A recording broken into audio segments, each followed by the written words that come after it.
Welcome to Regulate Tech with me, Nicklas, Berild, Lundblad, and with me, Richard Allan. So, today we're going to discuss the $10.5 trillion question, which is how should we regulate cybersecurity? And why is cybersecurity such an interesting area for public policy overall? We know that cybersecurity is something that has been with the tech policy space for many years, yet still it often sort of ends up playing a second fiddle role because it's highly technical, it's oriented around standards, and even though everyone agrees that it's very important, it quickly also gets very complicated. So let's talk about cybersecurity for a bit. What do you think is sort of the main key ideas around cybersecurity and policy that we should be aware of? Yeah, I think it's trying to work out what the role of government is, what the role of technical standards bodies is, what the role of industry is in all of this. And there's a compelling public interest as more and more activity takes place online for those systems to be secure. And there's sort of clear evidence of very serious threats. Those are threats to individuals and their own personal data and their own finances. I mean, money is being stolen at a frightening rate from people through attacks taking place over those channels. And then the infrastructure itself, when it goes down, that has these second order effects. When all the hospital systems are taken out, patients are not treated. I mean, nothing could be more serious than this. So it is curious. I think you're right in the intro to say, look, why isn't this front and center? We're worried about a lot of other things. Sometimes to a greater degree, there's more chatter in the policy space on other things than there is on cybersecurity. And yet, from a citizen user point of view, this perhaps is the number one. And I just put something out there, which I think as a sort of headline, I think it's because of the complexity of it and because it's not something, that government can just fix. There are other areas where government feels confident it can go and fix it. Here, it's this much more complex landscape with these different players. And again, very importantly, in this space, there's this non-governmental area of standards bodies. And in the internet, a lot of those are informal. They're not government to government. They're industry-led bodies developing standards for how things should be done in a secure way. It's also an interesting policy area because it's one of those areas where there is actually quite a lot of alignment between both private and public actors. It's not sort of a contested issue that we need security. The question might be how security can be best implemented, what standards companies and corporates should be held to, or what standard public administration should be held to. But it's an area where alignment seems to be much greater than in other areas of policy. You're right. There's nobody saying we want less secure systems. Everybody wants more, because I'll just put one little sort of footnote on that, because we did talk about it in our encryption episode and other things. There is sometimes an element where the government is saying we want your systems to be super secure, but we, the government, would like privileged access. But as a general rule, we're all on the same side in terms of saying, more secure systems are better. And crucially, access should be authorized. Maybe that's the sort of defining factor. Again, if people follow this in legislation, the difference tends to be between authorized and unauthorized access to systems. And we can have a lot of policy debates about who should be authorized to access systems, and that's a data privacy debate and a security sort of security services debate. But I think the thing we are all agreed on is unauthorized access is bad. People getting into systems that shouldn't get into them, bad. Governments don't like it. Businesses don't like it. Citizens don't like it. So one complicating factor is that cybersecurity is an area where there's also some bleed over international security, because not all cybersecurity bad actors are just thugs. Some of them are actually nation-state actors. So do you think that this makes it a bit more complicated, perhaps? It does, and there's a critical area where if you think about the threat landscape, so where people are attacking, what kind of attacks they're carrying out, it's a really interesting area that governments generally have some visibility of problems that the private sector doesn't have. So governments will have their spy networks and their own experts, particularly if it's something like the United States in their national security agency, the NSA. They've got incredible sources of knowledge and information about what's happening out there. Equally, companies often have privileged access about what's going on their system. So on the big platforms, we'll know things that government doesn't know about threats. And so it's an area where you really do need this pooling of knowledge. But the pooling of knowledge is super sensitive.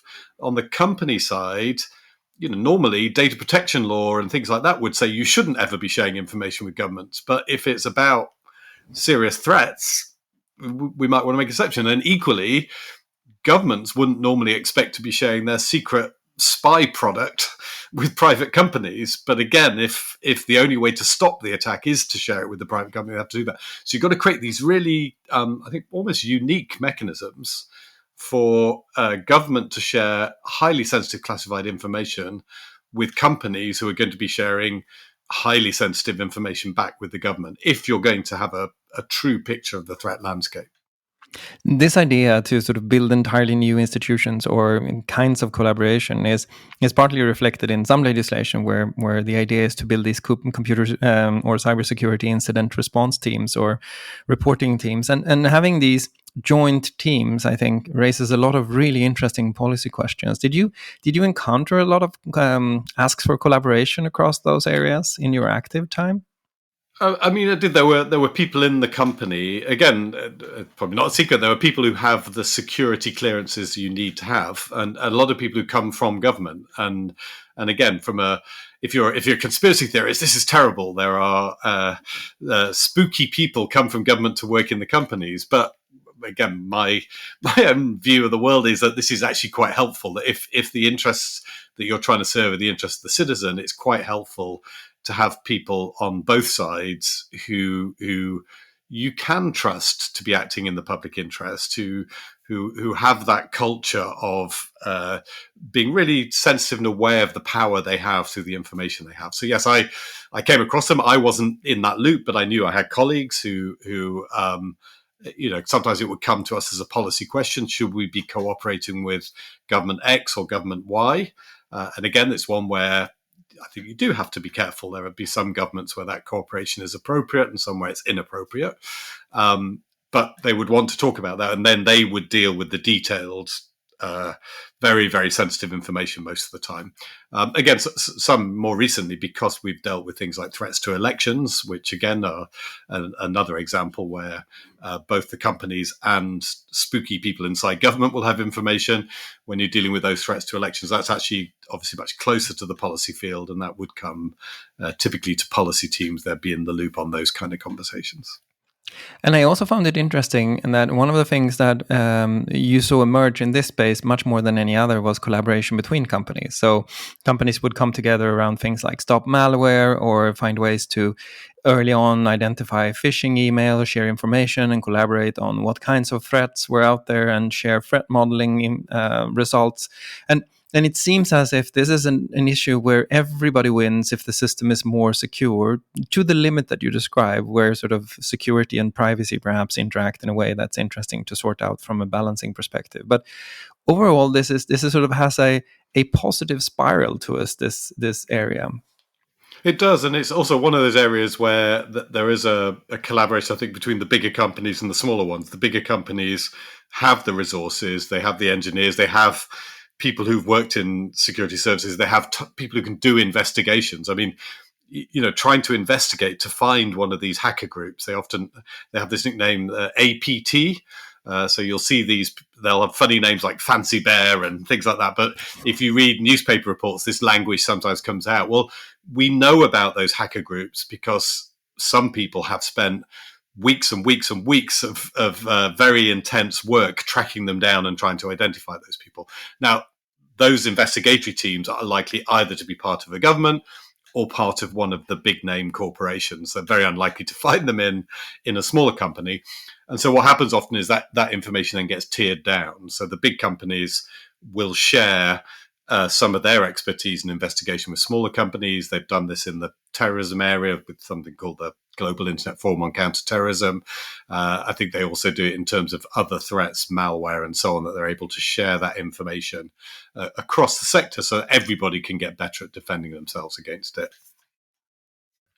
Technically, I think one reason that perhaps we don't see much more of a cohesive cybersecurity discussion than we do is that it's often spread out across different pieces of regulation. I'm thinking about, for example, there is information security requirements in the data protection legislation where you're required to keep data as safe as possible given your resources, the state of the art of the technology that can be used for security and other things like that. So there are very few like proper security laws. There is the Network Information Security Directive in its now second iteration in the European Union, but it seems as if this is something that you find in a lot of different pieces of legislation. Is that right?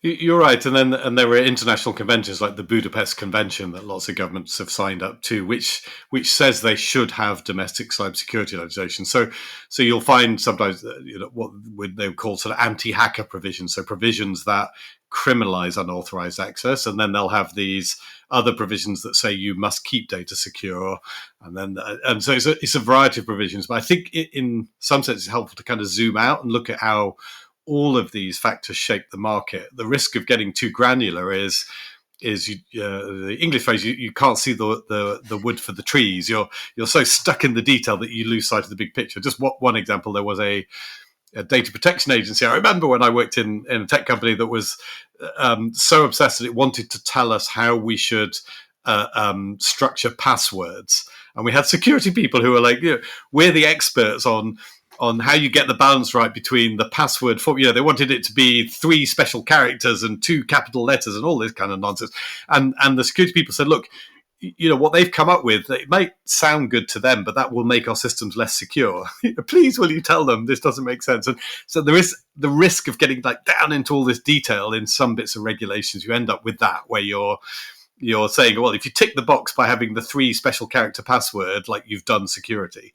In fact, we've got to zoom out a long way from that and say, what's the total market look like? What's the total cost to a company of getting it right, and what's the total cost of getting it wrong?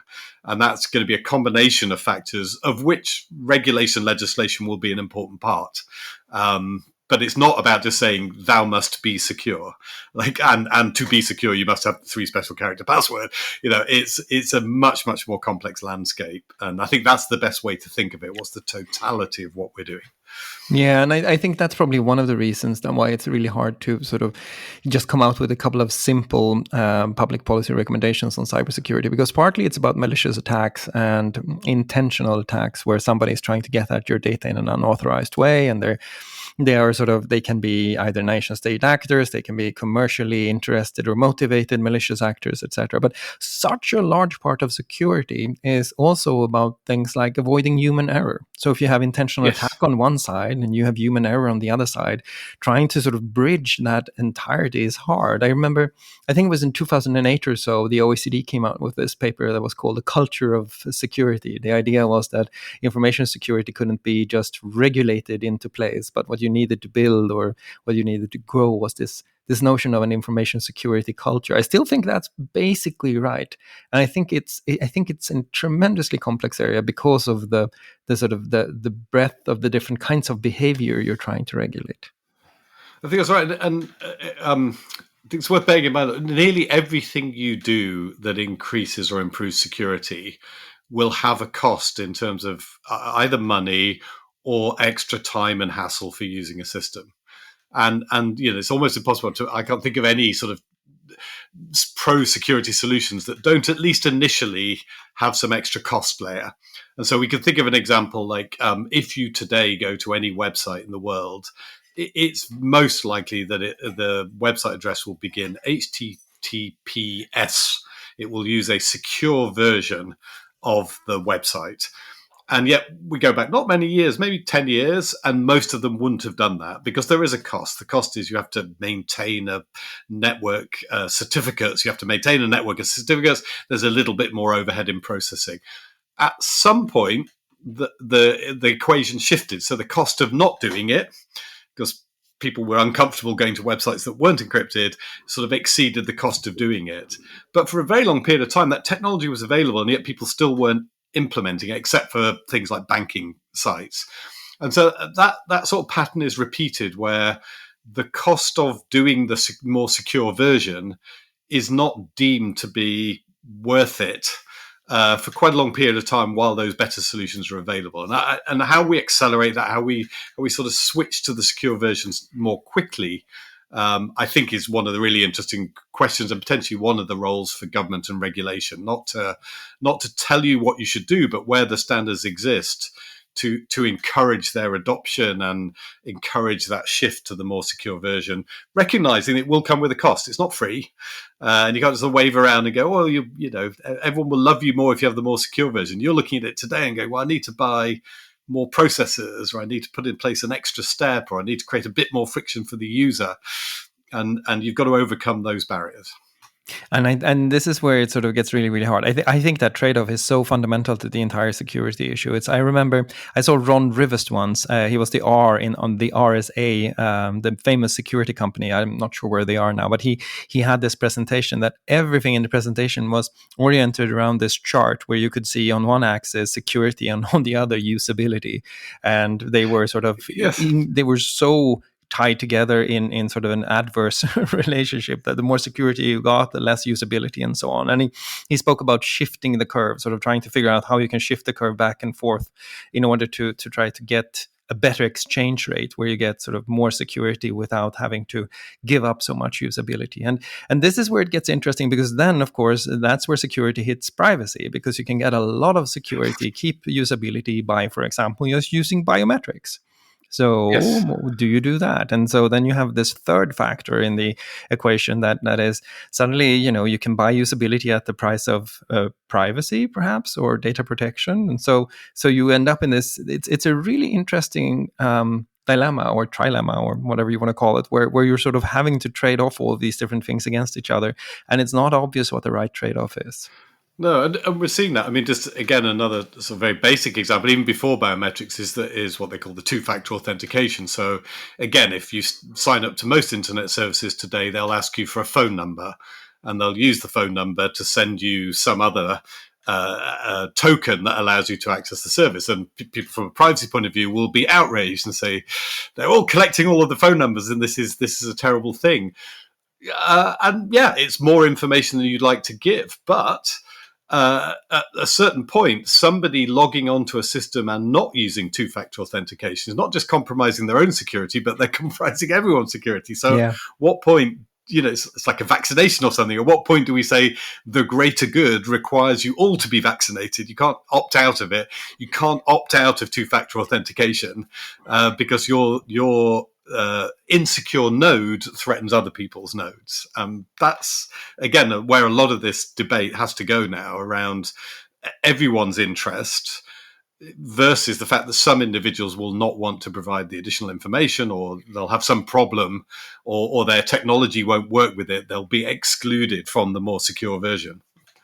Yet, when you look at this field, I mean, I think it's another interesting question is to ask, okay, so are we doing better or are we doing worse? I know that the numbers I mentioned in the beginning, 10.5 trillion cost of cybersecurity incidents, etc., are huge, naturally. But I wonder if the situation is getting better or if it's getting worse, because to some degree, people still seem to trust the internet. I think the average person doesn't necessarily have their money stolen every week. So what do you think? How do you think this is trending? Do you think it's trending up or down? I fear it's trending down. I think there's some really difficult areas. And to take one example, I've looked at this thing called authorized push payment fraud. But you basically, someone tricks you into sending money to someone else, and it's typically internet enabled. So it's messages that come to the classic would be, you know, a family member is in distress or something. That's one version. It could be a fake invoice. It could be there's an Amazon parcel waiting for you and you've got to click this link. And so those things where you're socially engineering, so it's not a classic sort of cyber attack, but you're taking advantage of how humans interact with the system. You understand people want Amazon parcels and therefore are predisposed to click on those links, and you use those to kind of suck the money out of the system. Again, just an example of how, I mean, that's happening at like hundreds of millions of pounds just in the UK, and it's rife across most developed economies where internet banking is common. In the UK, one of those examples of where we've got a secure system and yet it took ages to roll out. We spent ages, I think several years, getting to the point where when you put the details in and say, I want to send the money to Nicklas Lundblad with these account details, the systems that we used to send the money did not check that the account was in the name of Nicklas Lundblad before sending the money in the UK. And this one phrase, even though it's like such an obvious and like most basic thing, and the problem was that some of the banks, probably because their systems were written in COBOL in the 1960s, couldn't do it. And so everybody ended up being super vulnerable because we had to wait for the slowest bank to say, well, I've now put in place the system that checks that the account belongs to the person. And so we've got these sort of things which are now, we've got that in place, but now we'll have a new raft of other kinds of authorized push payment fraud. So I think the experience of ordinary people is that the internet today, as a consumer, feels scarier and riskier for a lot of them than it did 5-10 years ago. And it's particularly things like these payment fraud things, the sort of scamming of numbering systems, email systems, and so on, that mean that people can't trust that the person they thought they were talking to is the person they're talking to. And there's a huge number of people now know either they themselves have fallen victim or one of their family and friends has fallen victim. And that cumulatively, I think, is a huge problem, actually, for the industry generally.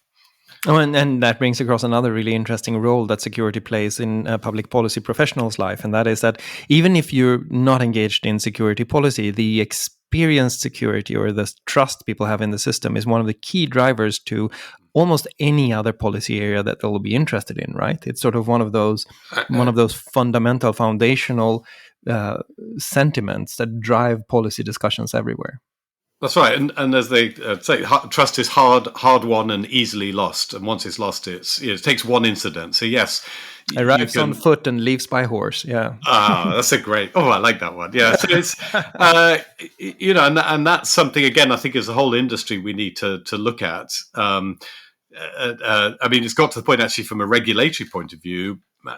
It's an interesting sort of opens up some interesting questions around moral hazard, but certainly the shift on these payment fraud systems is that the tech companies should now be involved in reimbursing when a fraud takes place, not just the banks. So the banks have already put them on, and the banks are saying, well, it's not us, actually. The vector, the weakness here is the tech companies. And in some cases, perhaps some justification if a tech company is taking money from somebody whose advertisements are driving people to a fraudulent payment system, you have to say that's problematic. But on the flip side, if you go too far into saying, look, here's an automated reimbursement system, then hey, for the fraudsters who are very smart, they will now move on from defrauding individuals to creating fake individuals that they pretend to defraud that are really themselves. This gets complicated in order to get the compensation. So they'll start, the attack now will be on the tech company's compensation scheme. If they know they're guaranteed a payout, then you create 1,000 social media accounts for fake people. You pretend they've all been defrauded, and then you get a big payout from the tech company. So it's just like it's cat and mouse. It's staying ahead of where these people are. Personally, I think the solution is where everybody's together, and then really importantly, where the attackers no longer feel impunity. Because I actually think this is perhaps the biggest problem in cybersecurity land, is that the cost of attacking people, whether it's a fraudulent attempt to take things down or a blackmail attempt or just scamming people for small payments, the risk of being caught and prosecuted is so low for most people that they feel they can just keep doing it. And unless we sort that equation out, I think we have a real problem. It's like this is so interesting, and I hear you. But I think what you're also saying almost seems like a ringing endorsement of walled gardens, where you can do everything you need to do within that sort of walled garden, and that's sort of where you will be secure. If you dare to venture out into the open and risky internet, then fraud will continually increase. And security has to be one of those things that sort of drive the oscillation between open and closed systems, yes. right? Yeah, so it's not a ringing call for the wall garden, but I think that's that's almost an inevitability. Again, it's a market. People respond to the market. If they, I mean, we're all doing it now. I don't know about you, but I will not click on anything in an SMS link. I just assume it's fraudulent. Oh, and I tell So the everyone around me not to either. Yeah. Yeah, so the market has decided that SMS is no longer a useful functional tool, and it's possible if WhatsApp don't get control of it, that WhatsApp will end up, seen as a non-trusted tool. And again, we can go through all the platforms. They can, so people respond to the market forces. And yes, there's one version in which everyone gets driven into the walled gardens because they understand that actually, yes, the stuff they were going to before is not good enough. If you sort of spend a lot of time looking at search results, but some of that, frankly, today, you search for something and you look at the top 10 results. It used to be for things like applying for some government stuff, and this is where there's a big policy angle. You're applying for a government thing. There's somewhere where you can go and fill the thing in and get a service for free. The first 5 search results are somebody saying, "I'll do that for you for $10," something you could have had for free. And again, that if that grows too much, and I know that the search engine is very sensitive to that, then it gets to the point where word goes round to say this is not a safe way to do this thing. And then people start moving away into what will be a more safer channel. So I think cybersecurity is really critical for market shaping. And you're right, it will drive us in a more open or closed way, because ultimately, if people have bad experiences, they'll move away from the place where they had the bad experience. I think the best analogy I've heard when it comes to security overall is to sort of liken the internet writ large, the entire internet, sort of the all-encompassing ecosystem, to a city, and say, Yes. there are places in the city where there are lights on night, where there are malls. The malls have mall cops. There's like all kinds of security things in place. There might be cameras. God knows, in London there's cameras everywhere. And Yes. there are shady places in the city. There are like these neighborhoods where you're not supposed to go after dark. There are all kinds of weird things happening. There are places where you would happily go to a restaurant and eat. And there is a part of the city where if you eat from a food truck, it's on you. And so Yeah.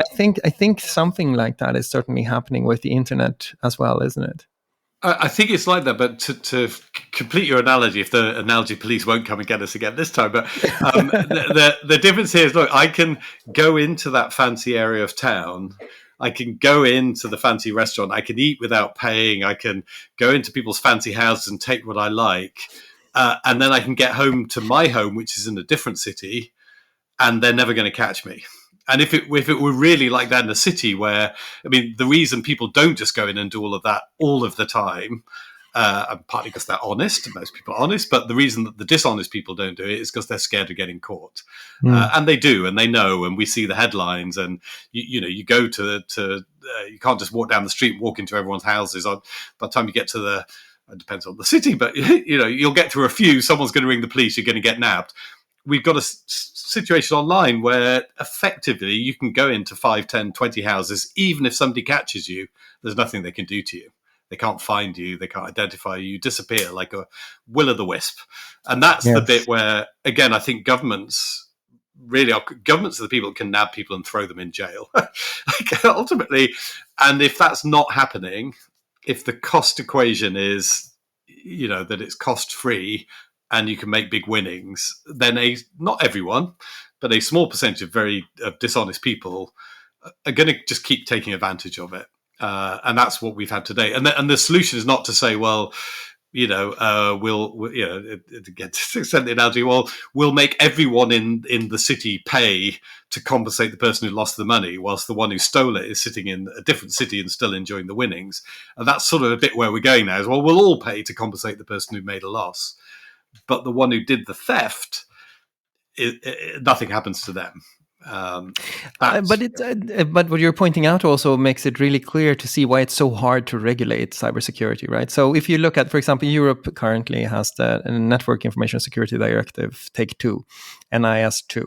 So NIS2 is supposedly now being implemented in every member state. It is very comprehensive. They have expanded the scope, so you cover a lot of different entities, and you have also expanded the reporting. You've expanded the different kinds of responsibilities. You've tried to expand the kind of remedies that should be in place. But what you're effectively trying to do is to legislate a safe city. And there's no city safety legislation. What happens instead is that there is enforcement of existing criminal law. There's enforcement of existing anti-fraud law. There is more surveillance for sure in a city, and so there you can see the challenge, right? The challenge of trying to regulate out crime from a city is really hard, because what actually happens is that it's the patterns of enforcement that matter. That's right. And so what I would focus on is, it's say in that example, is say to EU member states, or how many people have you prosecuted under your domestic legislation for unauthorized access? How aggressively do you go after that? How strong a message have you sent out to people in your country? There is no impunity. You break into people's systems, we're going to come and get you. Sort that out domestically, and then of course there's an international angle, and there's folks in the UN at the moment, heads of government are meeting. Again, they need to, at that level, sit down and say to countries which are source countries for these attacks, we need you also to go after them. So it's just to be really focused on making sure that people understand there's a cost to these attacks. Yes, we've got to build up the defenses, but again, to your city analogy, always going to be some villains, always going to be some villainy. But how do we constrain that to a level that is acceptable? Well, we do that by making sure that the villains don't think they can just spread across the city and do what the hell they like with impunity, that there's going to be some kind of sanction. And that's where I've a really interesting question that I don't know the answer, but how many cyber crime, unauthorized access prosecutions have there been in different states? And if you turn up with, I don't view this example, but certainly some of my colleagues who were doing this, when they had evidence of somebody coming into our systems, would find it really difficult often to get the police in the country where that person was based to take it seriously. I mean, they might not have the technical skills. It wasn't a priority. Nobody was sort of gunned down in the street. And it would be expensive to investigate. But that's that way madness lies, if we've just kind of given up. And not just madness. I mean, one of the criticism of the NIS2 that I thought was interesting was this researcher called Pier Giorgio Chiara, who wrote that, yes, it's right that the underlying mechanisms that we're looking at and trying to manipulate are market mechanisms, their costs. But if you look at the wider outcome of security or the lack of security, that actually infringes on or touches on the question of human rights. If you cannot move around in a city without feeling unsafe, or if you don't feel that you have the sort of the basic level of safety in a city, then there are a lot of other rights too that sort of crumble around that feeling of being unsafe, right?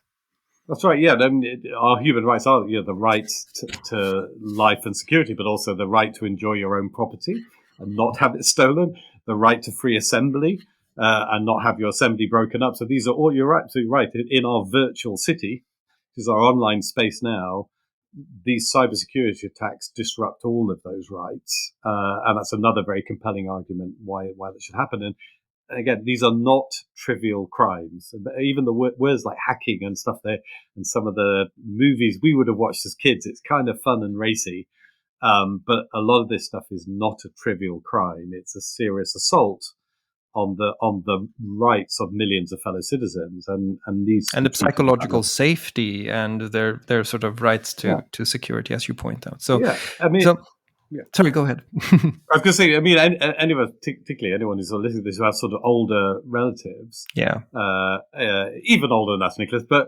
you worry, you want them to have a smartphone so you can stay in touch and do these things, but I've experienced every day. It's like, there's another spammy message come through, and can you safely let them use internet banking and things like this? All these wonderful innovations, and there's whole segments of our population where you have to say, look, I'm not sure I can let you use that thing. You can't have the benefits because the risks, the job of dealing with the risks is too great. And it's like important for government than that. Yeah. Imagine not feeling safe if your older relatives use the tube, for example. I mean, Yeah, that's the yeah, same yeah. kind of thing. Yeah, I agree. So we started from this question of sort of what are the actual public policy questions in cybersecurity, but one of the sort of insights I think that we want people to leave with is that it's security sort of underpins all of the other things, and it's a driver in terms of trust. It's a driver in terms of how people experience the technology, and it's important for anyone engaged in public policy to start viewing it that way. And then we can look into different kinds of legislation, but it's going to be really, really hard if we go back to our city analogy to find a single piece of legislation that creates a safe city, because so much of this is, to your point, about patterns of enforcement, of sort of taking people to court if they do this, even if it's hard, even if it's sort of, costly. You do it on principle because at some point you have to draw a line.